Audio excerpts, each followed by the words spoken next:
मुबारक हो, आज वो बात आप पे लागू होती है। और रही बात यहाँ पे रहने की, तो मेरे भाई और मेरी कहानी वहीं से शुरू होती है जहां घर का सुकून जिद और अना की वजह से टूटने के करीब है। देखते हैं सच्चाई किस तरफ जाती है। मसा, आप ही ने कहा था कि जब गुस्सा और गुरूर इंसान के सर पर चढ़ जाएं तो वो सही और गलत का फर्क भूल जाता है। आज लगता है वो बात आप पर सच हो रही है। और जहां तक यहाँ रहने की बात है, मेरे भाई और भाभी ने मुझसे वादा लिया था, इसी वादे की वजह से ठहरा हूं, वरना इस जुल्म और जबरदस्ती में रहने का कोई शौक नहीं। क्या हुआ, फिर से चंद्रिका का गुस्सा चल पड़ा क्या? बस बहुत हुआ, मैं अभी सब ठीक कर देता हूं। कहानी में बाबा साहेब, देव और चंद्रिका तीनों दिल के बोझ में डूबे हुए थे, लेकिन आज देव की आवाज में टूट फूट साफ सुनाई दे रही थी। बचपन में आप मेरे आसमान थे बाबा साहेब, और मामा मेरी जमीन, लेकिन अब वो जमीन मेरे पाँव के नीचे नहीं। मैं तो एक टूटा हुआ पत्ता हूं जो बस भटक रहा है। नहीं बेटा, ऐसा मत कहो, ये सब तुम्हारा है, तुम्हारा हक कोई नहीं छीन सकता।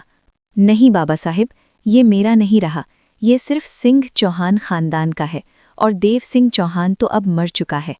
बेटा, ऐसी मनहूस बातें ना करो, बस कुछ दिनों की बात है, सब ठीक हो जाएगा। बाबा साहिब, चिड़िया अपने बच्चों को घोंसले से धक्का देती है ताकि वो उड़ना सीख जाएं। शायद ये भी मेरे नसीब में वही सबक लिखा है। अब पहचाना, यही है मेरा बेटा देव, जो खुद टूट कर भी अपनी माँ को गलत नहीं कहता। मैं चलता हूँ बाबा साहिब, अपना ख्याल रखिएगा। इधर देव दर्द में डूबा हुआ था, उधर वासु की दुनिया बिखर रही थी। इतने सख्त ना बनो, हम दोनों वालिदैन हैं, और तुम्हारी बेटी की माँ भी तुम हो। मैं जानता हूँ तुम्हें इसकी फिक्र है, लेकिन एक बात याद रखना, जितना प्यार तुमने अपनी बेटी को दिया है, उससे कहीं ज्यादा प्यार मेरा बेटा उसे देगा।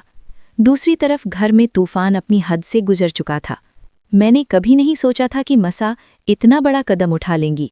भाईसा को घर से, दफ्तर से, हत्ता कि विलय से भी निकाल देना, ये सब कैसे हो सकता है? दिल बहुत भारी है। क्या करूं, किससे कहूं? बाबू साहब से बात करूं शायद? हाँ बेटा, बताओ क्या हुआ, चंद्रिका ने क्या फैसला किया? बाबू साहिब, मसा ने भाईसा को घर से भी निकाल दिया और वासु के साथ उन्हें होटल में जाने पर मजबूर कर दिया। यहाँ तक कि विल में से भी नाम काटने की बात कर रही हैं। ये बहुत गलत किया चंद्रिका ने। बाबू साहिब, डर लग रहा है, अगर हो सके तो आप मसा को समझाइएगा, शायद वो आपकी बात मान जाएं। ठीक है बेटा, पता भेज दो, मैं वासु से खुद मिलने जाऊंगा। क्या खानदान दोबारा जुड़ पाएगा, या ये दूरियां हमेशा के लिए बन जाएंगी? जवाब बहुत जल्द सामने आएगा।